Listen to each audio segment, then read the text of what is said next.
അപ്പോസ്തലനായ പൗലോസ് റോമർക്ക് എഴുതിയ ലേഖനം 11-ാം അധ്യായം അതിൻ്റെ 4-5 വാക്യങ്ങളിൽ രേഖപ്പെടുത്തിയിരിക്കുന്നു.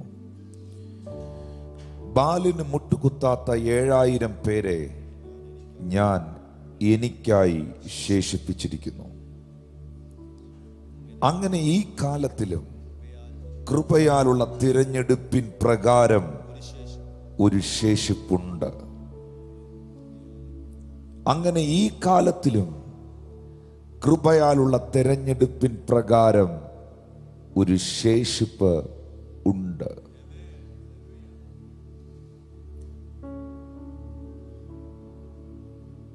രണ്ട് കാലഘട്ടങ്ങളെ ഒറ്റ വാക്യത്തിനകത്ത് പൗലോസ് വ്യക്തമാക്കുകയാണ്. കൃപയാലുള്ള തിരഞ്ഞെടുപ്പിൻ പ്രകാരമുള്ള ഒരു ശേഷിപ്പ് ജീവിക്കുന്ന ഒരു കാലം. എന്നാൽ വിശുദ്ധ തിരുവെഴുത്ത് പഠിക്കുമ്പോൾ ദൈവം മറ്റൊരു കൂട്ടത്തെ ഒരു ശേഷിപ്പായി നിർത്തിയ മറ്റൊരു കാലം ഉണ്ടായിരുന്നു. അതൊന്ന് രാജാക്കന്മാരുടെ പുസ്തകം 19:18 കാണുന്നത്. ബാലിന് മുട്ടുകുത്താത്ത 7000 പേരെ ഞാൻ എനിക്കായി ശേഷിപ്പിച്ചിരിക്കുന്നു. ബാലിന് മുട്ടുകുത്താത്ത 7000 പേർ, അവനെ ചുംബനം ചെയ്യാത്ത വായുള്ള 7000 പേർ അന്ന് ഇസ്രായേലിൽ ശേഷിച്ചിരുന്നു. ബാലിന് മുട്ടുകുത്താത്ത 7000 പേരെ ശേഷിപ്പിച്ച ഒരു കാലഘട്ടത്തിൽ നിന്നും കൃപയാൽ ഉള്ള തിരഞ്ഞെടുപ്പിൻ പ്രകാരം ദൈവം തിരഞ്ഞെടുത്ത മറ്റൊരു ശേഷിപ്പ്. എല്ലാ കാലത്തിലും എല്ലാ കാലഘട്ടങ്ങളിലും ദൈവത്തിന് പ്രവർത്തിക്കുവാൻ ഒരു ശേഷിപ്പുണ്ട്. എപ്പോഴും ദൈവം പ്രവർത്തിക്കുന്നത് ആ ശേഷിപ്പിലൂടെയാണ്. ഇന്ന് രാത്രിയിൽ നിങ്ങളുടെ ജീവിതത്തിൽ എന്തെങ്കിലും ശേഷിക്കുന്നുണ്ടെങ്കിൽ ആ ശേഷിപ്പിനെയാണ് ദൈവം ഒരത്ഭുതമാക്കി മാറ്റുന്നത്. പ്രധാനമായും 2-3 കാര്യങ്ങൾ മാത്രം സമയപരിമിതികൾ കൊണ്ട് പറഞ്ഞ് ഇന്ന് രാത്രിയിൽ ഞാൻ നിങ്ങൾക്ക് വേണ്ടി പ്രാർത്ഥിക്കാൻ ആഗ്രഹിക്കുന്നു. കാരണം വളരെ മനോഹരമായ നിലയിൽ വളരെ അനുഗ്രഹീതമായ ദൈവവചനവും വെളിപ്പാടും പ്രവചനവും ആലോചനകളും പരിശുദ്ധാത്മാവും നമ്മുടെ ഇടയിൽ കൈമാറിക്കഴിഞ്ഞു.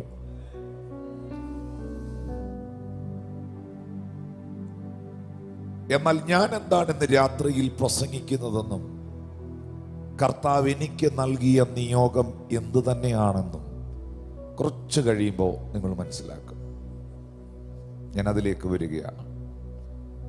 മർക്കോസിന്റെ സുവിശേഷം വരുമ്പോൾ, മർക്കോസിന്റെ സുവിശേഷം 2-ാം അധ്യായം 1 മുതൽ 5 വരെയുള്ള വാക്യങ്ങൾ വായിക്കുമ്പോൾ, ചില ദിവസം കഴിഞ്ഞ ശേഷം അവൻ പിന്നെയും കവർന്നഹൂമിൽ ചെന്നു.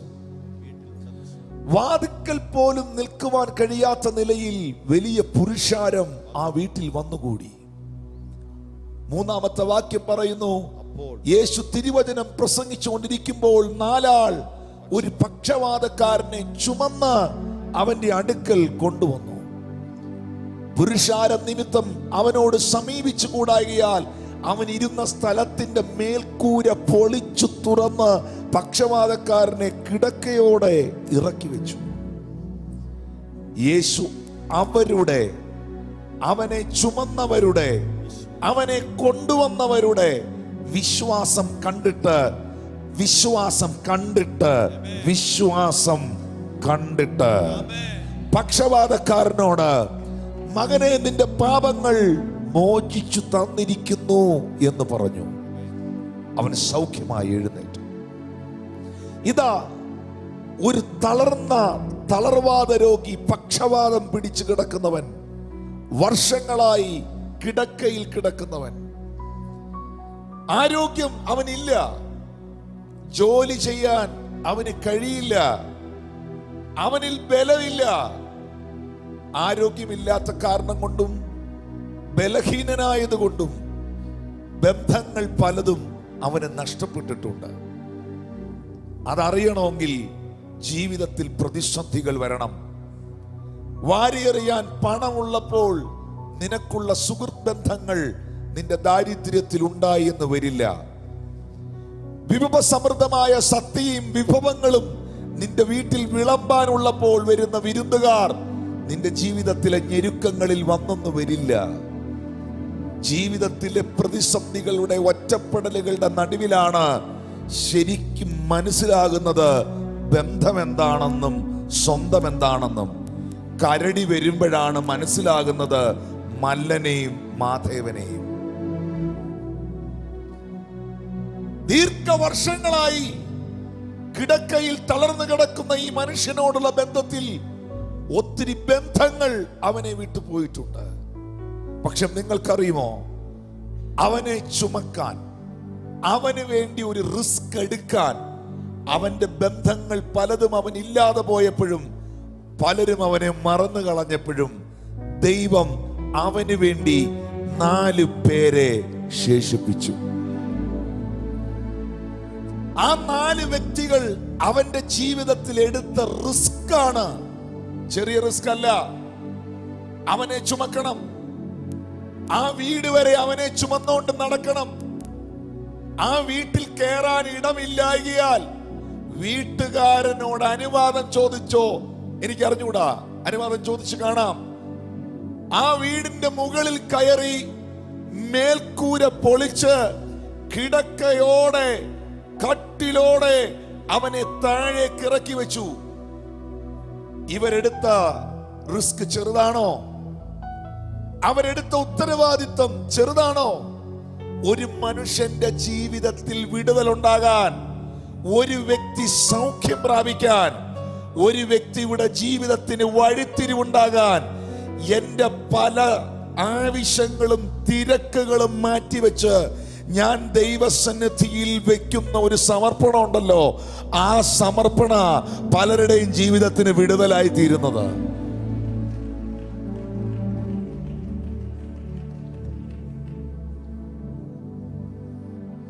എല്ലാ ചെറുപ്പക്കാരെ പോലെയും അടിച്ചു പൊളിച്ച് നടക്കാനുള്ള സകല സാഹചര്യങ്ങളും മുൻപിലുള്ളപ്പോഴും, ജീവിതത്തിലെ സകല നന്മകളും മുൻപിലുള്ളപ്പോഴും അതെല്ലാം വിട്ടെറിഞ്ഞ് ജീവനുള്ള ദൈവത്തിന്റെ വചനം കരങ്ങളിലെടുത്ത് അറിഞ്ഞ സത്യത്തിന് വേണ്ടി ചങ്കും നെറ്റിയും കൊടുത്ത് നിന്ദകളുടെയും പരിഹാസങ്ങളുടെയും വെല്ലുവിളികളുടെ നടുവിലും ഈ മലയാളക്കരയിൽ, എസ്പെഷ്യലി ഈ മലയാളക്കരയിൽ വെല്ലുവിളികളെ ഭയക്കാതെ ധൈര്യത്തോടെ മുന്നോട്ട് കാഴ്ചപ്പാടുകൾ വെച്ചതാ ഇന്ന് 10,000ങ്ങളുടെ വിടുതലിന് കാരണമാകുന്ന ഈ ശുശ്രൂഷ.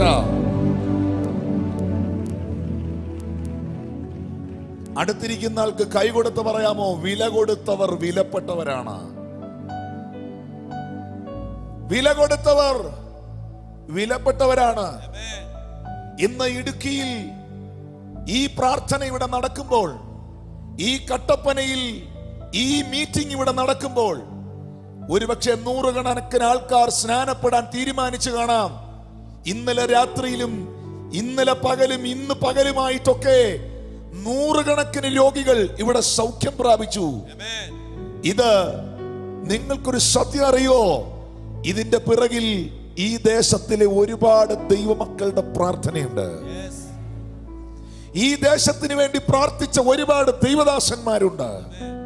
ഈ ദേശത്തിന് ഒരു വിടുതൽ ഉണ്ടാകാൻ, ഇവിടുത്തെ അന്തരീക്ഷം, ആത്മീയ അന്തരീക്ഷത്തിന് ഒരു വ്യത്യാസം ഉണ്ടാകാൻ സ്വർഗമേ പ്രവർത്തിക്കണമേ എന്ന് ഇടിവിൽ നിന്ന ഒത്തിരി ഭക്തന്മാരുണ്ട്.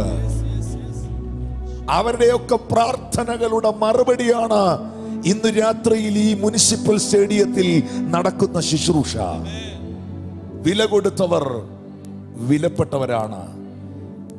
പല ബന്ധങ്ങളും അവനെ വിട്ടുപോയപ്പോഴും അവന് വേണ്ടി ഒരു റിസ്ക് എടുക്കാൻ 4 വ്യക്തികൾ അവന്റെ ബന്ധത്തിൽ ദൈവം ശേഷിപ്പിച്ചതല്ലേ അവന്റെ ജീവിതത്തിന് തിരിവിന് കാരണമായേ. അങ്ങനെയാണ് ഇന്ന് രാത്രിയിൽ നിന്നോട് കർത്താവ് പറയുകയാണ്, ഞാനൊരു കാര്യം പറയുമ്പോൾ അതെന്റെ പ്രസംഗത്തിലുള്ളതല്ല. ഞാനൊരു കാര്യം പറയുമ്പോൾ അത് ആത്മാവ് അവിടെ വന്നിരിക്കുന്നവർക്കുള്ള ഒരു ഡിക്ലറേഷൻ ആണ്. Thank you, Holy Ghost. Thank you, Holy Ghost. Thank you, Holy Ghost.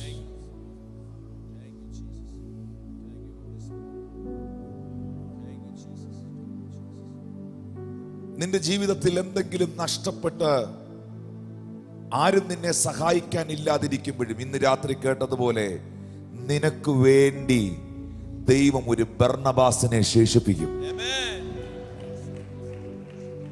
നിനക്ക് വേണ്ടി ഒരു ബർന്നബാസിനെ ദൈവം ശേഷിപ്പിക്കും. ഞാനൊരു സംഭവത്തിലേക്ക് നിങ്ങളെ കൊണ്ടുപോവുകയാണ്. നിങ്ങളുടെ ബൈബിൾ എടുത്ത് 2 രാജാക്കന്മാരുടെ പുസ്തകം 5-ാം അധ്യായം 1 മുതലുള്ള വാക്യങ്ങൾ വായിക്കുമ്പോൾ, അരാം രാജാവിന്റെ സേനാപതിയായ നയമാൻ മുഖാന്തരം യഹോവ അരാമിന് ജയം നൽകിയതുകൊണ്ട് അവന്റെ യജമാനൻ അവനെ മഹാനും മാന്യനുമായി എണ്ണി. അവൻ പരാക്രമശാലി ആയിരുന്നെങ്കിലും കുഷ്ഠരോഗി ആയിരുന്നു. നമുക്കറിയാം, അതിന്റെ അടുത്ത വാക്യങ്ങൾ വായിക്കുമ്പോൾ, അരാമ്യർ കവർച്ചപ്പടയായി വന്നിരുന്നപ്പോൾ ഇസ്രായേൽ ദേശത്തു നിന്ന് ഒരു ചെറിയ പെൺകുട്ടിയെ പിടിച്ചുകൊണ്ടുപോയിരുന്നു. അവൾ നയമാന്റെ ഭാര്യയ്ക്ക് ശുശ്രൂഷ ചെയ്തു വന്നു. 3-ാം വാക്യം പറയുന്നു, അവൾ തന്റെ യജമാനത്തിയോട്, യജമാനൻ ശമരിയയിലെ പ്രവാചകന്റെ അടുക്കൽ ഒന്ന് ചെന്നെങ്കിൽ അവന്റെ കുഷ്ഠരോഗം മാറ്റി കൊടുക്കുമായിരുന്നു എന്ന് പറഞ്ഞു. നിങ്ങൾക്കറിയാമോ, ആ 1-ാമത്തെ വാക്യത്തിൽ അരാം രാജാവിന്റെ സേനാപതിയായ നയമാൻ മുഖാന്തരം യഹോവ അരാമിന് ജയം നൽകിയത് കൊണ്ട് അവന്റെ യജമാനൻ അവനെ മഹാനും മാന്യനുമായി എണ്ണി. അവൻ പരാക്രമശാലി ആയിരുന്നെങ്കിലും കുഷ്ഠരോഗിയായിരുന്നു. ഇംഗ്ലീഷിൽ എഴുതിയിരിക്കുന്നത് captain of the host of the king of Syria. Syria എന്ന രാജ്യത്തിന്റെ പരമപ്രധാനിയായ ഏറ്റവും പ്രധാനപ്പെട്ട പൊസിഷനിൽ ഇരുന്ന മനുഷ്യനാണ് ഈ പറയപ്പെട്ട നയമാൻ. ഒരു രാജ്യത്തിന്റെ പ്രധാന പൊസിഷനിൽ ഇരിക്കുന്ന ഒരു വ്യക്തിയോടുള്ള ബന്ധത്തിൽ അവന്റെ ബന്ധങ്ങൾ വ്യത്യസ്തമാണ്. ഇന്ത്യൻ പ്രധാനമന്ത്രിയുടെ ഫോണിനകത്ത് കിടക്കുന്ന കോണ്ടാക്റ്റുകളല്ല നിങ്ങളുടെ ഫോണിനകത്തെ കോണ്ടാക്റ്റുകൾ. ഒരു മുഖ്യമന്ത്രിയുടെ ഫോണിനകത്ത് കിടക്കുന്ന കോണ്ടാക്റ്റുകളല്ല ഒരു സാധാരണക്കാരന്റെ ഫോണിനകത്തെ കോണ്ടാക്റ്റുകൾ. ഹല്ലേലൂയ. ഓരോരുത്തരുടെ നിലയും നിലവാരവും അനുസരിച്ചാണ് അവരുടെ ബന്ധങ്ങൾ. ചിലരുടെ അഭിഷേകം അനുസരിച്ചാണ് അവരുടെ ബന്ധങ്ങൾ. ചിലരുടെ വിളി അനുസരിച്ചാണ് അവരുടെ ബന്ധങ്ങൾ. ഈ നയമാനോടുള്ള ബന്ധത്തിൽ ഒത്തിരി ബന്ധങ്ങൾ അവനുണ്ട്.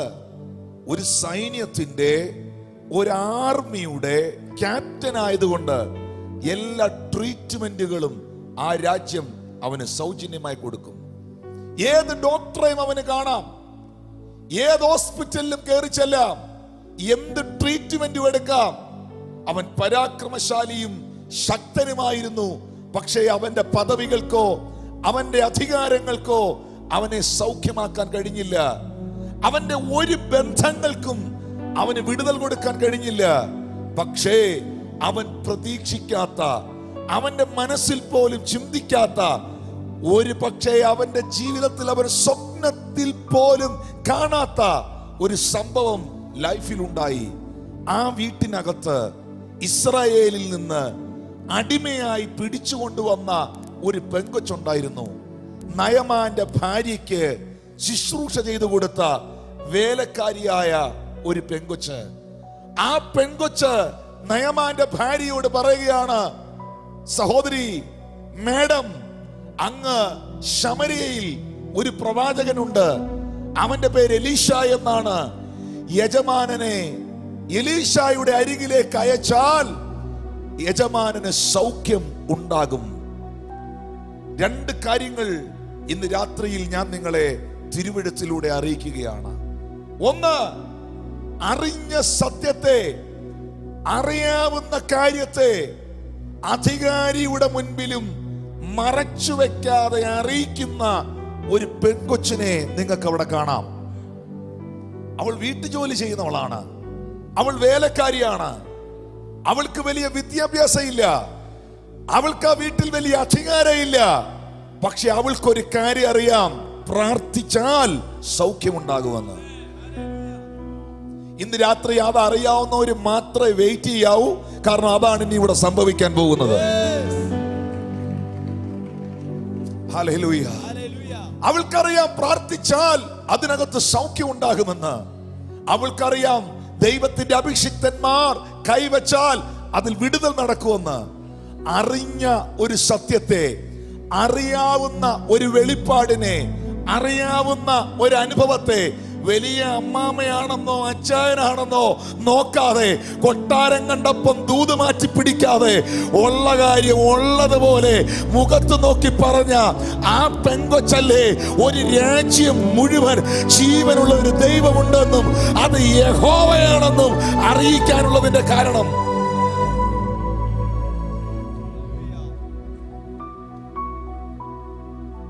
ബിജി അഞ്ചൽ പാസ്റ്ററെ പോലെ ടിനു ജോർജ് പാസ്റ്റർ കിടന്ന് അലറി വിളിച്ചിട്ട് ശബ്ദം ഉണ്ടാക്കിയിട്ട് കൈയടിക്കാനിരിക്കുകയാണെങ്കിൽ മലയാളിയെ ഞാനത് നിർത്തിയെന്ന് മെനഞ്ഞാന്നേ പറഞ്ഞു. ഞാനത് മെനഞ്ഞാന്നേ പറഞ്ഞായിരുന്നു.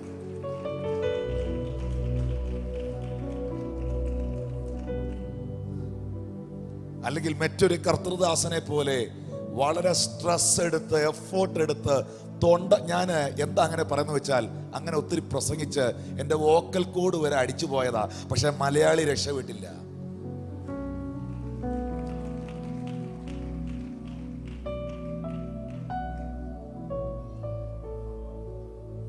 ഈ പറയുന്ന ദൂത് നിന്റെ അകത്ത് കയറുന്നുണ്ടോ? നീ പ്രതീക്ഷിക്കാത്ത ചിലതിനെ നിന്റെ വീട്ടിനകത്ത് ഒരുക്കുമെന്ന്.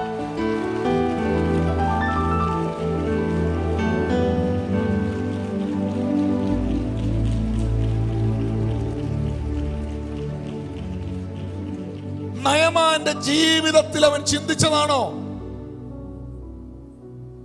ഇത്ര വലിയ പൊസിഷനിൽ ഇരിക്കുന്ന ഈ മനുഷ്യൻ അവന്റെ ലൈഫിൽ അവൻ തിങ്ക് ചെയ്താണോ? അവന്റെ വീട്ടിൽ നിൽക്കുന്ന, അവൻ അടിമയായി പിടിച്ചോണ്ട് നിർത്തിയിരിക്കുന്ന പെങ്കൊച്ചാണ് അവന്റെ ജീവിതത്തിന് വഴിത്തിരിവിന് കാരണമാകാൻ പോകുന്നതെന്ന്.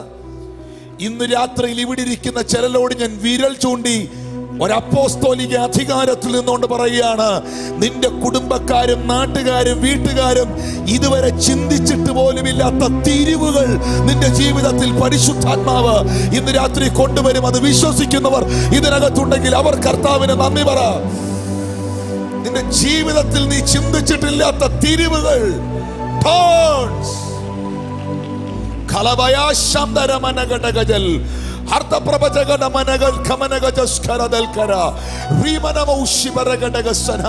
കൈയടിക്കുന്നവർ ആത്മാവിൽ ദൈവത്തെ ആരാധിക്കുക. സ്തുതിക്കുകയാണെങ്കിൽ അധരം തുറന്ന് സ്തുതിക്കുക. ഇന്ന് രാത്രി വിശ്വസിക്കുന്ന ബ്രദറിനോട്, ആ സാമ്പത്തിക മേഖലയിൽ പ്രതിസന്ധി അനുഭവിക്കുന്ന വ്യക്തിയോട്, നിന്റെ ബിസിനസ്സിനോടുള്ള ബന്ധത്തിൽ, നിന്റെ ജീവിതത്തിനോടുള്ള ബന്ധത്തിൽ, നിന്റെ ഉപജീവനത്തോടുള്ള ബന്ധത്തിൽ, നിന്റെ കടയോടുള്ള ബന്ധത്തിൽ ഇന്ന് രാത്രിയിൽ നീ ലോക്കായി പോയെടുത്തുന്ന നീ പ്രതീക്ഷിക്കാത്ത തിരിവുകൾ പരിശുദ്ധാത്മാവ് നിന്റെ ജീവിതത്തിൽ കൊണ്ടുവരും.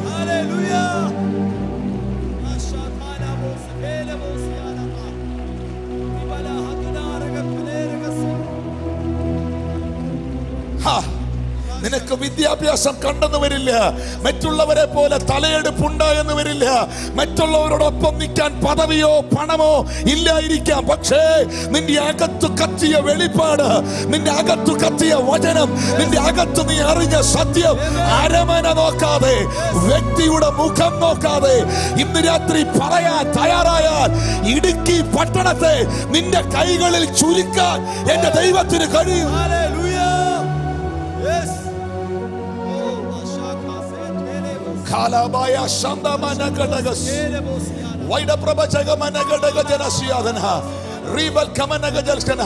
ദൈവാത്മാവിനോട് പറയുന്നു, ഞാൻ ആ ശബ്ദം എന്റെ കാതിൽ കേൾക്കുന്നു. നീ പ്രതീക്ഷിച്ചത് പലതും നടന്നില്ല, എന്നാൽ നീ എഴുതി വെച്ചോ, ഈ ഏപ്രിൽ മാസം ആരംഭിക്കുന്നത് മുതൽ പ്രതീക്ഷിക്കാത്ത വിടുതലുകൾ നിന്റെ ജീവിതത്തിലേക്ക് ദൈവത്തിന്റെ ആത്മാവ് അണപൊട്ടി ഒഴുകുന്ന ഒരു നദി പോലെ റിലീസ് ചെയ്യാം.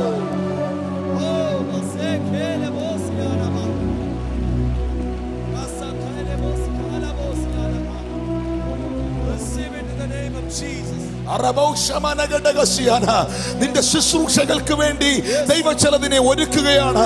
ഞാൻ ഇന്ന് രാത്രി എന്നോട് കർത്താവ് പറയുന്നു, പ്രോസ്പെരിറ്റിയുമായി ബന്ധപ്പെട്ട ദൂതന്മാർ ഇന്ന് രാത്രി പന്തലിൽ നിൽപ്പുണ്ട്. നീ ഇത് പിടിച്ചില്ലെങ്കിൽ ഇത് പിടിക്കാൻ വേറെ ആളുണ്ട്. ഇന്ന് രാത്രി യേശുവിൻ നാമത്തിൽ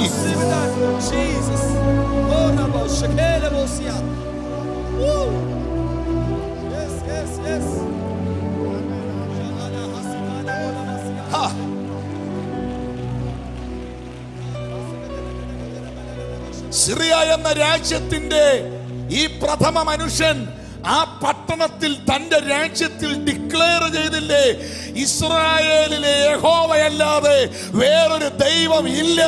ജീവനുള്ള ഒരു ദൈവം ഉണ്ടെങ്കിൽ അത് ഇസ്രായേലിന്റെ ദൈവമായ യഹോവയാണെന്ന് ആമേൻ നയമാൻ പറഞ്ഞതിന്റെ കാരണം ഈ വീട്ടിൽ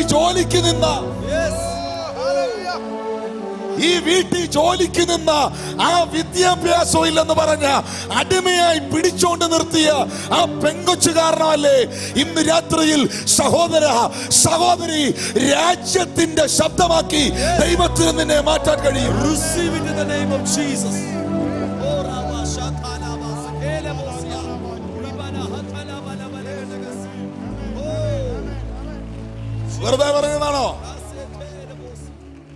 വെറുതെ പറയുന്നതാണോ? ഇന്ന് ഫുള്ള് ഞാൻ തിരക്കായിരുന്നു. ഇന്ന് രാവിലെ മുതൽ ഈ മീറ്റിങ്ങിന് വരുന്ന സമയം വരെ ഞാൻ ശുശ്രൂഷയിലായിരുന്നു. ഇതിന്റെ ഇടയിൽ ഞാൻ ഫോൺ എടുത്ത് ഇന്ന് വൈകിട്ട് കുറഞ്ഞത് ഒരു 5 MP വേണ്ടി പ്രാർത്ഥിച്ചു. വൈകിട്ട് 5 മണി മുതൽ 7 മണി വരെയുള്ള 2 മണിക്കൂർ ഗ്യാപ്പിൽ ഇന്ത്യയിലെ 5 MP വേണ്ടി പ്രാർത്ഥിച്ചിട്ടാ വരുന്നത്. എന്നിട്ട് അവർക്ക് അറിയണം ദൈവം എന്താ ചെയ്യാൻ പോകുന്നതെന്ന്. നിന്നെ രാജ്യത്തിന്റെ ശബ്ദമാക്കാൻ ദൈവത്തിന് കഴിയുമോ?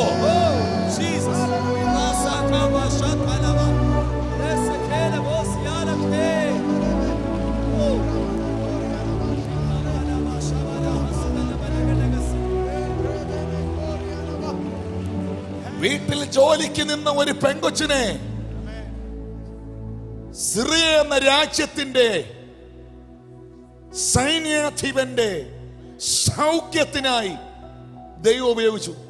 അവൻ പോലും അറിഞ്ഞില്ല അവന്റെ ബന്ധത്തിനകത്ത് ഒരു കൊച്ചു പെങ്കൊച്ചിനെ ദൈവം ശേഷിപ്പിച്ചു.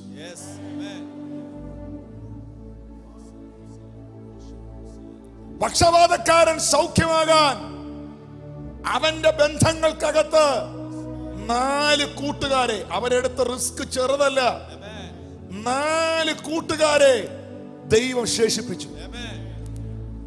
Thank you Jesus. രാജാക്കന്മാരുടെ പുസ്തകത്തിലേക്ക് വന്നേ. 1 രാജാക്കന്മാരുടെ പുസ്തകം 17-ാം അധ്യായം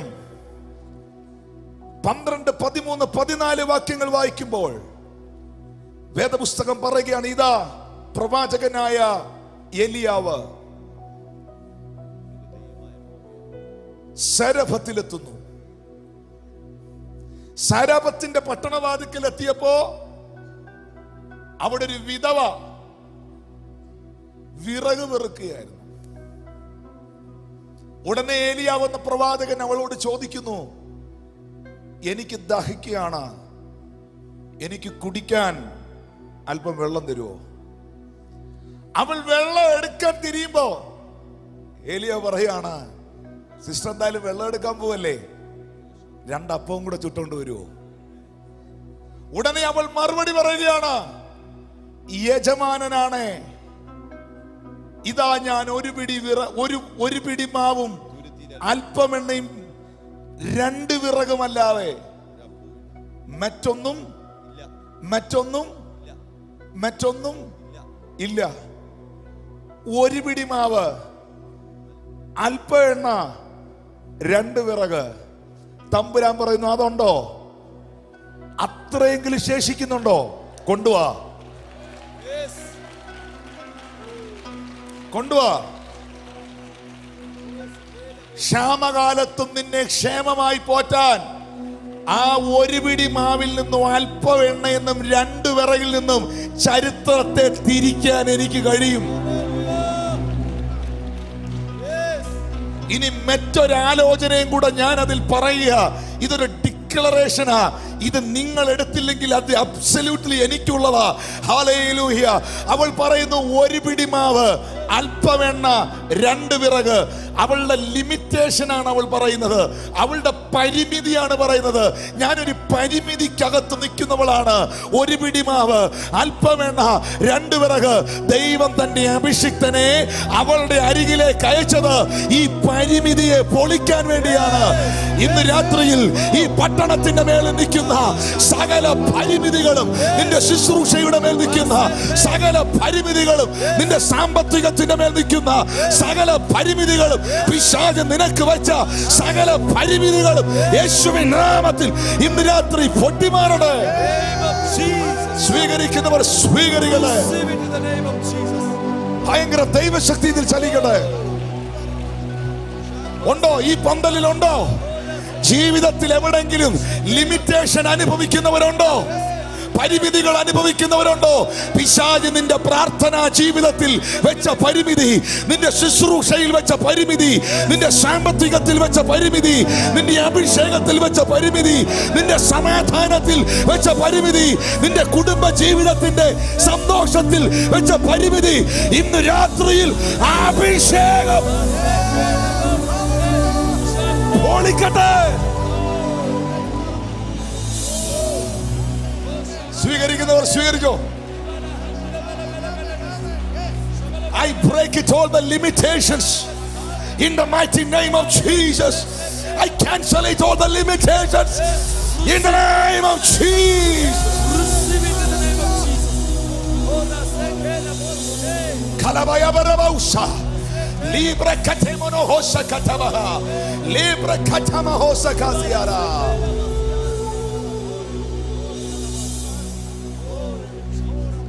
ആ ദൈവത്തിന്റെ അഭിഷിക്തൻ, the anointed one, the servant of the Lord, the great prophet of Israel, എലിയാവ് എന്ന പ്രവാചകൻ ആ വ്യക്തിയുടെ അരികിൽ വന്നത്, ആ സ്ത്രീയുടെ അരികിൽ ചെന്ന് നിന്നത്, അവളുടെ ജീവിതത്തിൽ സാഹചര്യവും പട്ടണവും സമൂഹവും ജീവിതവും വെച്ച ഒരു ലിമിറ്റേഷൻ ഉണ്ട്.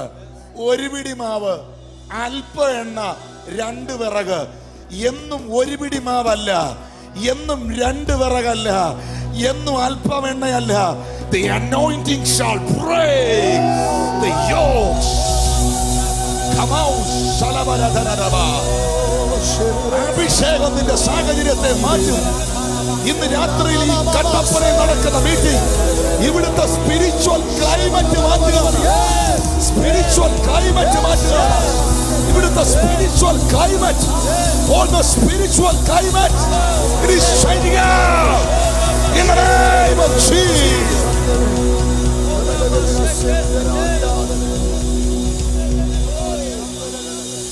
Kalabayo Shamanahaski. ക്ഷാമകാലത്തും സമൃദ്ധി ഉണ്ടാകാൻ ഒരു പിടി മാവ് ശേഷിപ്പിച്ചോ, അല്പ എണ്ണ ശേഷിപ്പിച്ചോ. ദൈവം ഒന്നും തുടങ്ങിയത് എല്ലാം എടുത്തു വെച്ചോണ്ടല്ല. ചിലര് പറയാറില്ലേ, ഞാൻ ഒന്നേന്നും പറഞ്ഞ് തുടങ്ങിയാന്ന്. പക്ഷെ ദൈവം നിന്നോട് പറയുന്നു, എനിക്ക് തുടങ്ങാൻ നിന്റെ കയ്യിലിരിക്കുന്ന ഒന്നും എനിക്ക് വേണ്ട. ഞാൻ മരിച്ചതിനെ ഉയർപ്പിക്കുകയും ഇല്ലാത്തതിനെ, ഞാൻ മരിച്ചതിനെ ഉയർപ്പിക്കുകയും. ഇന്ന് രാത്രി ഇല്ലാത്ത ആരോഗ്യം നിനക്കുണ്ടാകാൻ പോവുക, ഇല്ലാത്ത സൗഖ്യം നിനക്കുണ്ടാകാൻ പോവുക, തലമുറയില്ലാത്ത നിനക്ക് തലമുറ ഉണ്ടാകാൻ പോവുക, അഭിഷേകമില്ലാത്ത നിനക്ക് അഭിഷേകം ഉണ്ടാകാൻ പോവുക, വാതിലുകളില്ലാത്ത നിനക്ക് വാതിലുകൾ തുറക്കാൻ പോവുക. In the name of Jesus. All the limitations I break it down. ഈ പട്ടണത്തിന്റെ മേളിൽ ഒത്തിരി പരിമിതികൾ പിശാചി വെച്ചിട്ടുണ്ടല്ലേ. ഒരു സഭയും ഇതിനപ്പുറത്തോട്ട് വളരുകയല്ലേ, ഒരു സഭയും ഇതിനപ്പുറത്തോട്ട് പോകുകയല്ലേ. 1000 പേരിൽ കൂടുന്ന ഒരു കൂട്ടോടെ വരികയല്ലേ. പൈശാചിക മണ്ഡലം എഴുതി വെച്ചോ, 10,000 ഒന്നിച്ച് ആരാധിക്കുന്നു.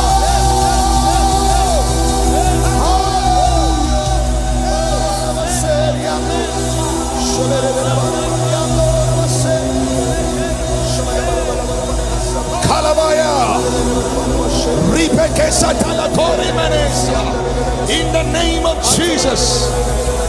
എന്റെ ദൈവത്തിന്റെ പുസ്തകത്തിൽ പരിധിയില്ല, എന്റെ ദൈവത്തിന്റെ പുസ്തകത്തിൽ പരിമിതിയില്ല, എന്റെ ദൈവത്തിന്റെ പുസ്തകത്തിൽ മാക്സിമം ഇല്ല.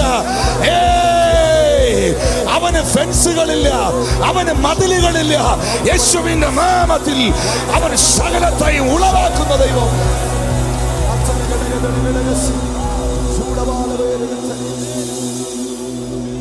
How many people are facing the limitations? Limitations.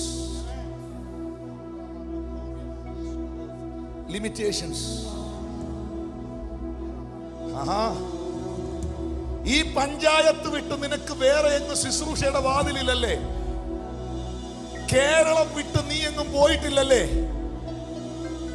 കേരളത്തിൽ തന്നെ നിനക്കൊരു മീറ്റിങ്ങിന് വേണ്ടി നീ പ്രാർത്ഥിക്കുവല്ലേ. നീ ഇങ്ങനെ പാസ്പോർട്ട് മാല പോലെ തൂക്കി പിടിക്കുവന്നേ.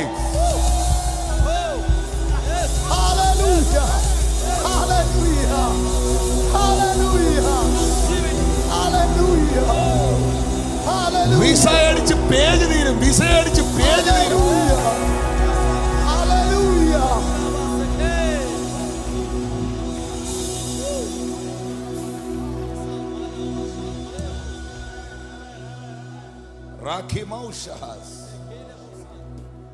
Hey, I'm coming. Thank you, Holy Spirit. ഇവിടെയും ഞാനൊരു ശേഷിപ്പ് കാണുന്നു. ഒരു പിടി മാവ്, അല്പം എണ്ണ, 2 വിറക്. നയമാൻ സൗഖ്യമാകാൻ അവന്റെ വീട്ടിൽ ശേഷിപ്പിച്ച ഒരു കൊച്ചു മകളെ ഞാൻ കാണുന്നു. പക്ഷപാതക്കാരൻ സൗഖ്യമാകാൻ അവന്റെ ബന്ധങ്ങളിൽ ദൈവം ശേഷിപ്പിച്ച 4 കൂട്ടുകാരെ ഞാൻ കാണുന്നു. നിങ്ങൾക്കറിയാവോ, 12 വർഷമായി മർക്കോസ് 5:25 മുതലുള്ള വാക്യം വായിക്കുമ്പോ, 12 വർഷമായി രക്തസ്രവമുണ്ടായിട്ട് പല വൈദ്യന്മാരാലും ഏറിയൊന്ന് സഹിച്ച് തനിക്കുള്ളതൊക്കെയും ചെലവഴിച്ചിട്ട് ഒട്ടും ഭേദം വരാതെ ഏറ്റവും പരവശയായി തീർന്ന ഒരു സ്ത്രീ യേശുവിന്റെ വർത്തമാനം കേട്ടു. 12 വർഷമായി ട്രീറ്റ്മെന്റിലാണ്. എന്താണ് അവളുടെ പ്രശ്നം? Bleeding issue. വേദപുസ്തകം വ്യക്തമാക്കുന്ന ഒരു സത്യമുണ്ട്, രക്തത്തിലല്ലയോ ജീവൻ ഇരിക്കുന്നത്. ഒരു മനുഷ്യന്റെ ശരീരത്തിൽ നിന്ന് രക്തം മുഴുവൻ വാർന്നു പോയാൽ അവന്റെ ജീവൻ പോകും. 12 വർഷമായി വസ്തുവും വീടും പറമ്പും എഴുതി വിറ്റ് ചികിത്സിച്ചിട്ടും ഒട്ടും ഭേദം വരാത്ത ഈ സ്ത്രീ, അവളെ ഒന്ന് നോക്കിയേ. എന്റെ ഒരു ചിന്തയാണ്, ഈ 12 വർഷമായി ബ്ലീഡിംഗ് ഉള്ള ഇവൾ വളരെ ടയേർഡാണ്.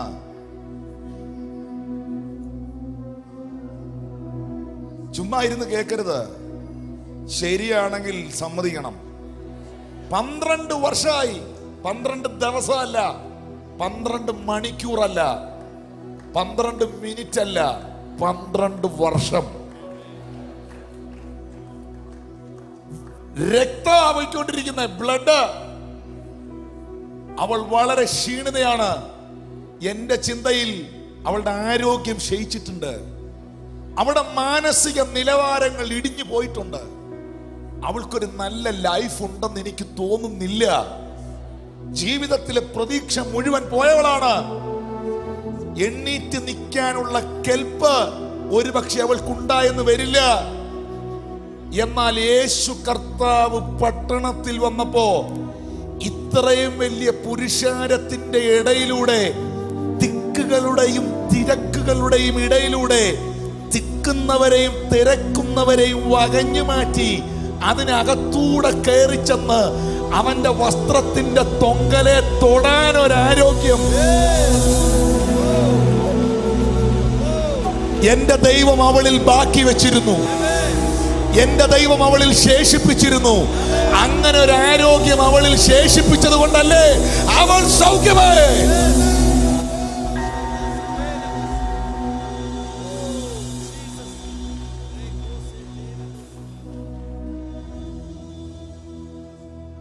അടുത്ത സംഭവം മർക്കോസ് 9:20 മുതൽ 21 വരെ.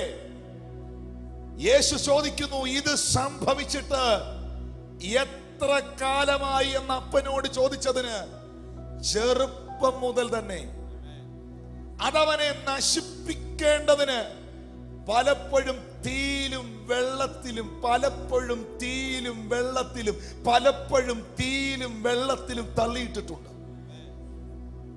എന്റെ ചോദ്യം, പിന്നെ എന്താ നശിപ്പിക്കാഞ്ഞേ? കുഞ്ഞു പ്രായം മുതൽ ഈ ചെറുപ്പക്കാരനിൽ, ഈ മകനിൽ, ഈ ബാലകനിൽ അശുദ്ധാത്മാവുണ്ട്. ഇന്ന് രാത്രിയിൽ ചില മിനിറ്റുകൾ കഴിയുമ്പോൾ നിങ്ങൾ കാണും കൂട്ടമായി ഇവിടുന്ന് അശുദ്ധാത്മാക്കൾ വിട്ടുമാറുന്നത്.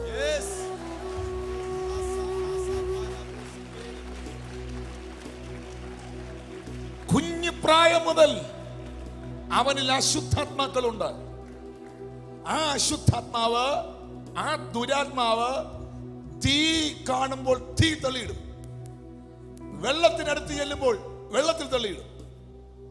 അതെപ്പോൾ മുതലാണ്? ചെറുപ്പം മുതൽ. എന്തിനു വേണ്ടിയാണ്? നശിപ്പിക്കേണ്ടതിന്.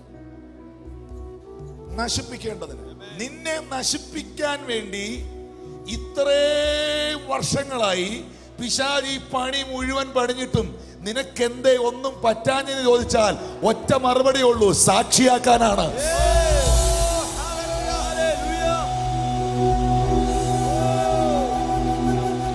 നിന്നെ രംഗത്ത് കൊണ്ടുവരാൻ വേണ്ടിയാണ്, നിന്നെ ഒരു ചരിത്രമാക്കാൻ വേണ്ടിയാണ്, നിന്നെ ഈ പുസ്തകത്തിനകത്ത് ഒരു വ്യക്തിയാക്കി മാറ്റാൻ വേണ്ടിയാണ്. ഇന്ന് രാത്രിയിൽ ചിലർ ഇവിടെ പറയും, അവരാരാന്ന് എനിക്ക് അറിഞ്ഞുകൂടാ. അവരിങ്ങനെ പറയും, പാസ്റ്ററെ, മരിക്കാനായിരുന്നെങ്കിൽ എന്നേ മരിച്ചേനെ, ചാകാനായിരുന്നെങ്കിൽ എന്നേ ചത്തേനെ, തീരാനായിരുന്നെങ്കിൽ എന്നേ തീർന്നേനെ. പക്ഷെ ഇന്ന് രാത്രിയിലും ഇവിടെ വന്ന് ഞാൻ ഇരിക്കുന്നതിന്റെ കാരണം എന്റെ ദൈവത്തിന് എന്നെ കുറിച്ച് ഒരു പദ്ധതി ഉള്ളത് കൊണ്ടാ എന്ന് വിശ്വസിക്കുന്നവർ ഒന്ന് ശബ്ദമുയർത്തി സ്തോത്രം ചെയ്യാം.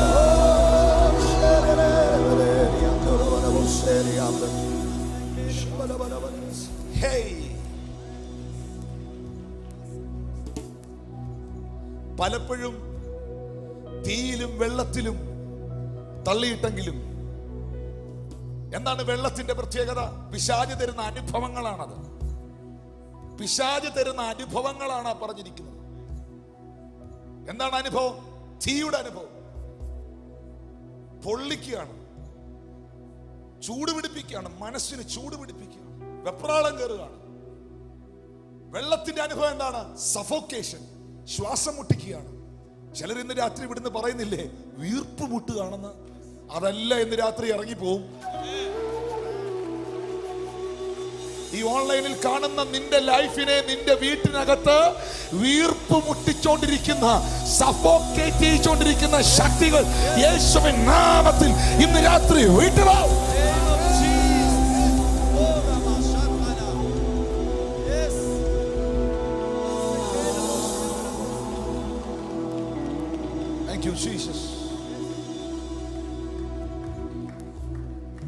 അവന്റെ ആയുസ്സിനെ ദൈവം ശേഷിപ്പിച്ചു. ആ കാരണം കൊണ്ടല്ലേ അപ്പൻ കയ്യെ പിടിച്ച് കർത്താവിന്റെ മുമ്പിൽ കൊണ്ടുവന്ന് നിർത്തി യേശു അവനെ വിടുവിച്ചത്.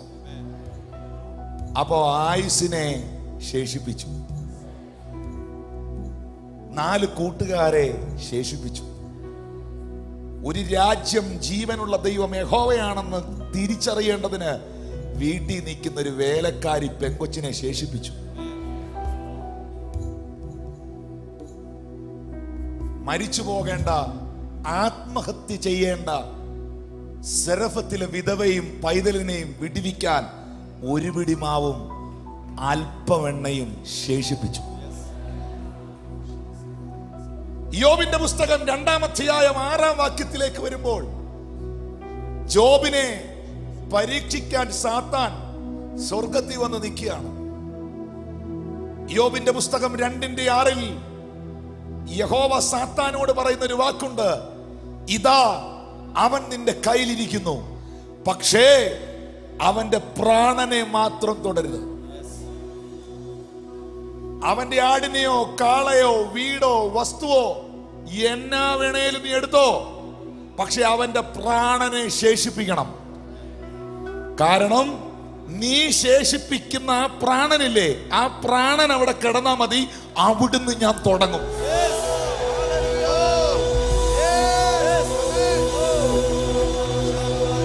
ഇന്ന് രാത്രി ആയുസോട് ഇതിനകത്തുണ്ടോ?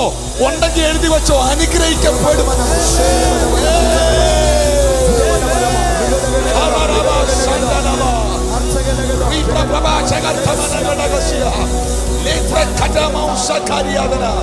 അവിടുന്ന് ഞാൻ തുടങ്ങും.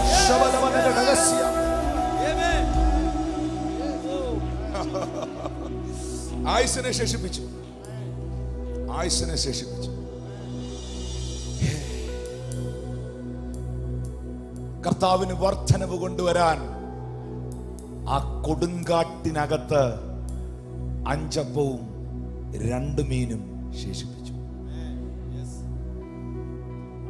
യേശുവിന് വീഞ്ഞുണ്ടാക്കാൻ ആ വീട്ടിൽ കിണറ്റിനകത്ത് കുറച്ച് വെള്ളം ശേഷിപ്പിച്ചു. സ്വർഗത്തിലെ ദൈവത്തിന് എലീശായുടെ മേലിലുള്ള വാഗ്ദത്തത്തെ നിവർത്തിക്കാൻ അവന്റെ അസ്ഥിയെ ശേഷിപ്പിച്ചു. ഒരുത്തനെ അവിടെ അടക്കം ചെയ്യാൻ കൊണ്ടുവന്നപ്പോൾ ഫെലിസ്ത്യർ യുദ്ധത്തിന് വന്ന് ആ ശരീരം വലിച്ചെറിഞ്ഞിട്ട് പോയപ്പോൾ എലീശായുടെ അസ്ഥിയിൽ തട്ടി മരിച്ചവൻ എഴുന്നേറ്റ് നിന്നു. വാഗ്ദത്തം ഫുൾഫിൽ ചെയ്യാൻ, കംപ്ലീറ്റഡ് ആകാൻ അസ്ഥി ശേഷിപ്പിച്ചു.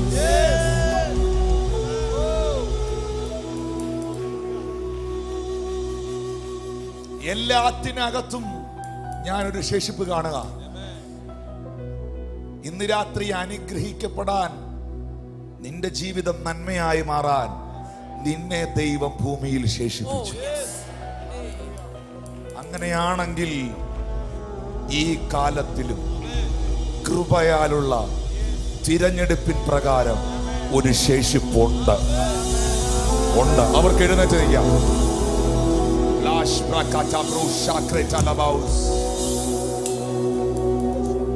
അവരോട് കർത്താവ് പറയുന്നു, മീഖായുടെ പ്രവചനം 2:12-13 യാക്കോബേ, ഞാൻ നിനക്കുള്ളവരെ ഒക്കെയും ചേർത്തുകൊള്ളും, ഇസ്രായേലിൽ ശേഷിപ്പുള്ളവരെ ഞാൻ ഒരുമിച്ച് കൂട്ടും. മീഖ 2:12-13 ഒരു ശേഷിപ്പിനെ ഞാൻ ഒരുമിച്ച് കൂട്ടും. ഇടുക്കിയോട് കർത്താവ് പറയുന്നു, ഒരു ശേഷിപ്പിനെ ദൈവം ഒരുമിച്ച് കൂട്ടും. തൊഴുത്തിലെ ആടുകളെ പോലെ, മേച്ചിൽപ്പുറത്തെ ആട്ടിൻകൂട്ടത്തെ പോലെ അവരെ ഒരുമിച്ച് കൂട്ടും. ഉണർവിന് വേണ്ടി ആഗ്രഹിക്കുന്ന ഒരു ശേഷിപ്പ് ഈ പട്ടണത്തിലുണ്ട്. ഇവരെ എല്ലാം കൂടെ തമ്പുരാൻ ഒരുമിച്ച് കൂട്ടും. ആൾപ്പെരുപ്പം ഹേതുവായി ജനക്കൂട്ടം നിമിത്തം അവിടെ വലിയ മുഴക്കം ഉണ്ടാകും. That sound is the sound of revival. That sound is the sound of revival. അത് ഉണർവിന്റെ മുഴക്കാണ്.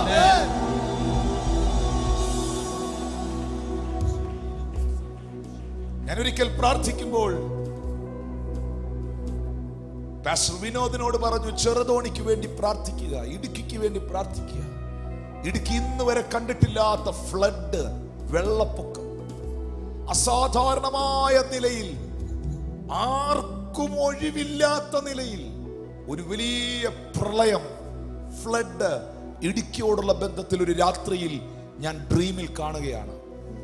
ഞാൻ പ്രഭാതത്തിൽ എഴുന്നേറ്റ് ആദ്യം ഒരു ഇടുക്കിക്കാരൻ എന്ന നിലയിൽ പാസ്റ്റർ വിനോദിന് ഞാൻ മെസ്സേജ് അയച്ചു, ചെറുതോണിക്ക് വേണ്ടി, ഇടുക്കിക്ക് വേണ്ടി പ്രാർത്ഥിക്കുക. Thank you Jesus. ഇന്ന് രാത്രിയിൽ ഒന്ന് കൈ ഉയർത്തി പിടിക്കാവോ? എല്ലാ പൈശാചിക പദ്ധതികളും മാറിപ്പോയിട്ട് ഒരു ഉണർവിന്റെ സുനാമി ഇവിടെ അടിക്കട്ടെ.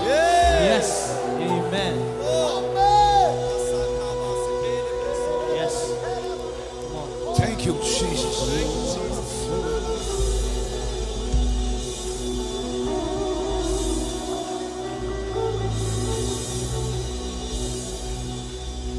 ഞാൻ കർത്താവിന്റെ ശേഷിപ്പാണ്. എന്നെ ദൈവം ഒരു ശേഷിപ്പായി നിർത്തിയിരിക്കുകയാണ്. എന്റെ വീട്ടിൽ ഞാൻ കർത്താവിന് വേണ്ടി ഒരു ശേഷിപ്പാണ്. എന്റെ പട്ടണത്തിൽ ഞാൻ അവന്റെ ഒരു ശേഷിപ്പാണ്.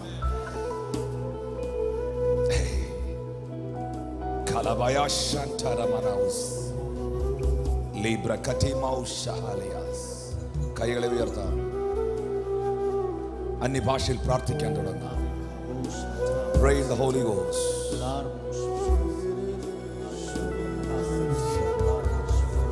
എന്റെ ദൈവത്തിന് പ്രവർത്തിക്കാൻ ലിസൺ. ഇത്ര വലിയ യെരിഹോ മതിൽ വീഴ്ത്താൻ ജോഷുവയെ, പുരോഹിതന്മാരെ, നിങ്ങളുടെ പക്കൽ എന്തുണ്ട്? അവര് പറയുന്നു, ഒരു കാഹളം അല്ലാതെ വേറെ ഒന്നുമില്ല. തമ്പുരാൻ പറയുന്നു, മതി, ഊതിയോ. ഏലാ താഴ്വരയിൽ വെല്ലുവിളിക്കുന്ന ഗോലിയാത്തിനെ വീഴ്ത്താൻ ദാവീദേ, നിന്റെ പക്കൽ എന്തുണ്ട്? വേലുണ്ടോ, വടിയുണ്ടോ, വാളുണ്ടോ, പരിചയമുണ്ടോ, ശൗലിന്റെ പടച്ചൊട്ടയുണ്ടോ? ഇല്ല. എന്നാ ഉണ്ട്? എന്റെ കയ്യിൽ 5 കല്ലിന്റെ ശേഷിപ്പുണ്ട്. തമ്പുരാൻ പറഞ്ഞു, 5 എണ്ണം വേണ്ട, 1 എണ്ണം മതി, എറി.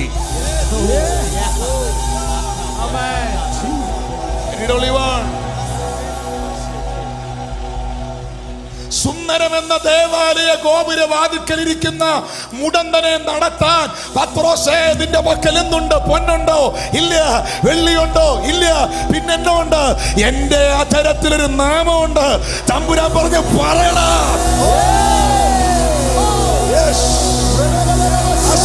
യേശുവിന്റെ നാമത്തിൽ എഴുന്നേറ്റ് നടക്കാം.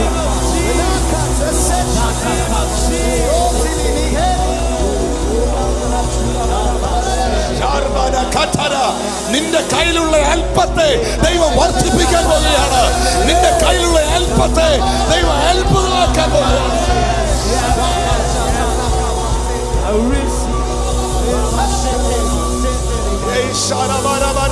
ഭയങ്കര ദൈവശക്തി ഗ്രൗണ്ടിൽ വ്യാപരിക്കുന്നു. ആരാധിക്കേണ്ടവർ ആരാധിച്ചോണം, പ്രാപിക്കേണ്ടവർ പ്രാപിച്ചോണം.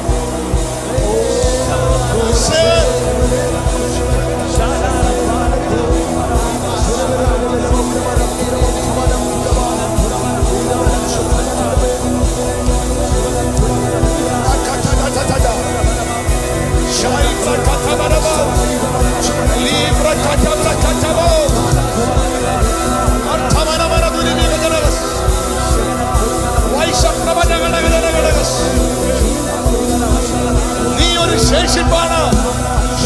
ദൈവം നിന്നെ ശേഷിപ്പിച്ചിരിക്കുകയാണ്. നീ ഒരു അത്ഭുതമാകും. നീ ഒരു അനുഗ്രഹമാകും. In the name of Jesus.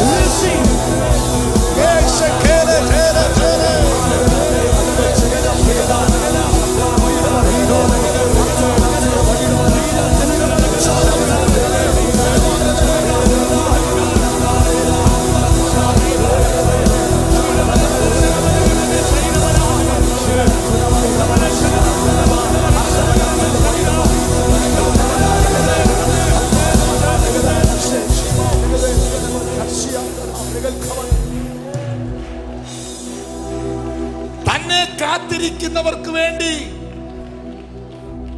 യേശു വീണ്ടും പ്രത്യക്ഷനാകും. ഇടുക്കി ദേശം കേട്ടുകൊള്ളുക, യേശു വരാറായി. യേശു മടങ്ങി വരാറായി. യേശു ആരെ ചേർക്കാനാ മടങ്ങി വരുന്നേ? ഇടുക്കുവാതിലൂടെ കടക്കുവാൻ പോരാടുവീൻ. വിശാലമായ വാതിൽ നാശത്തിന്റെ പാത.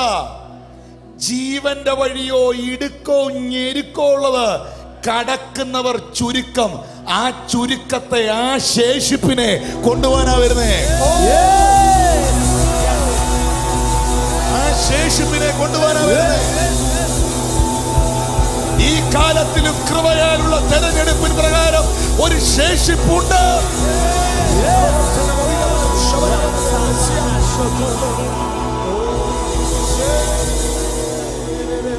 ആ ചുരുക്കത്തെ കൊണ്ടുപോകാനാ വരുന്നേ.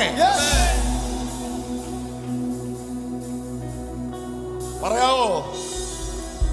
അതിൽ ഞാൻ ഉണ്ടാവണം. ഈ കാലഘട്ടത്തിൽ ദൈവം തെരഞ്ഞെടുത്ത ശേഷിപ്പാ ഞാൻ. എന്നിലും ശക്തന്മാർ, എന്നിലും ഭക്തന്മാർ, എന്നിലും ശക്തന്മാർ. ഈ മണ്ണിൽ പട്ടുപോയപ്പോൾ, തകർന്നു പോയപ്പോൾ ഒരു ശേഷിപ്പായി തമ്പുരാൻ എന്നെ ഇതിനകത്ത് നിർത്തിയെങ്കിൽ അതിനകത്ത് പദ്ധതികളുണ്ടെന്ന് വിശ്വസിക്കാൻ കഴിയുമോ?